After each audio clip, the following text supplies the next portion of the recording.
Good morning, friends. Welcome back to Astrology Today. My name is Mel Rose, and I'm here to share your daily aspects. Today is Sunday, September 11, 2022. The sun is in Virgo, and it was just recently full, newly waning moon is in Aries. Waning gibbous moon is a time of fluctuation. We're tying up the celebration that came with the full moon and beginning to reflect on how it went, what we liked and what we'd like not to see happen again. And it is in this spirit that the Aries fire in our hearts sparks forward motion even as we look back. Sun in Virgo says all of our work goes to the uplift and security of ourselves and those around us at this time. And Venus is also now in Virgo, asking that the investments we make, investments of money, labor, and love and time, should make sense in the context of our search for greater stability.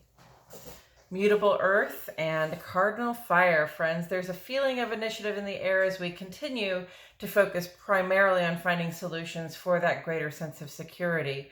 We've just had a culmination of goals and we feel ready already to get the next round started. Okay, first let's take a look at what the moon is doing today. This has to do with our personal lives and how it feels to be us, who we are at home, among the people that we like, love, and can't get enough of. Here's the moon on the page. It is currently conjunct to Jupiter. So let's start there. At 11:30 this morning, moon goes conjunct to Jupiter. Cancer, Sagittarius, Pisces. Our feelings and our sense of expansion are squeezed together under pressure. We notice our own growth and we can feel pretty good about it. In fact, it's a good time to celebrate with people we like and trust, and it's a good idea to avoid overindulging in the stuff we use to celebrate. Then this afternoon at 4:52, moon goes opposite to Mercury, Gemini, Cancer, and Virgo. Those are your vibes. We can gain a broader perspective on our feelings right now, and we may be more interested in how others feel as well. It's a good time to call your mother or to otherwise reach out and connect with friends and family. And then at 10:56 this evening, moon goes sextile to Mars, Aries, Cancer, and Scorpio. If you're up this late, it's a great time to get together with some people you like and trust and do something fun. Cooperation is the key word here, with the promise of a happy outcome. And we have one current event to discuss on the sun side of the page today, which has more to do with who we are and how we show up out there in the world, in our social, work, and civic lives. At 8:09 this morning, sun goes trine to Uranus, Leo, and Aquarius. Something about this vibe makes me think of Crocodile Dundee and the idea of going walkabout. We can be bored with the ordinary, restless to rustle up some great new experiences, and we probably won't be told by anyone else what to do. Invent a new good habit at this time, so you have something to replace the less helpful ways of being you seek to leave behind. In terms of astrological things that are ongoing, Venus is still quincunx to Jupiter, Taurus, Libra, Sagittarius, and Pisces. This is our second warning on the page today. Avoid overindulging. These are both Jupiter aspects too.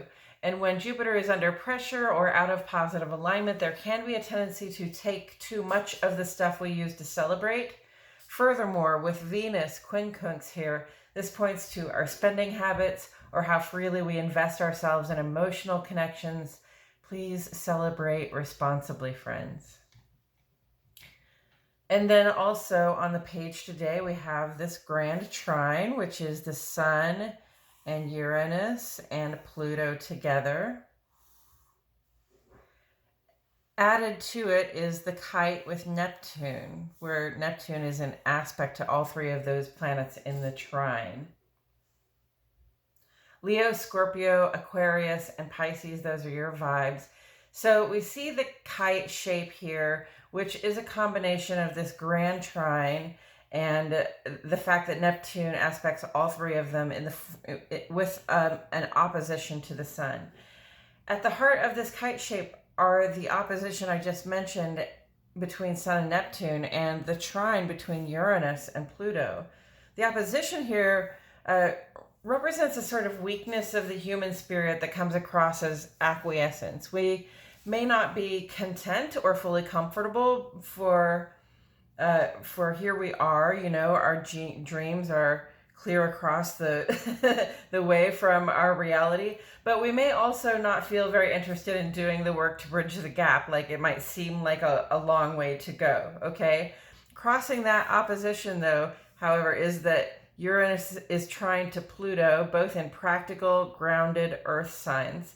We may witness some surprising and delightful developments in our lives at this time. We can be intensely honest as well. There's a low tolerance for self-deception or lying to others at this time, so the conversations can be pretty intense. Most positively at all, this trine here is encouraging us to break old habits and start new ones. It's a time of transition. So don't be surprised if you don't settle into a new routine right away. Now is just the time to start letting go of these old ways of doing things so that those positive developments have a place in our lives to show up.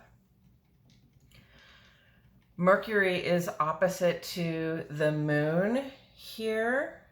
Here we go. Mercury is opposite to the moon right here. And the moon is conjunct to Jupiter, so Mercury is really opposite to both the moon and Jupiter.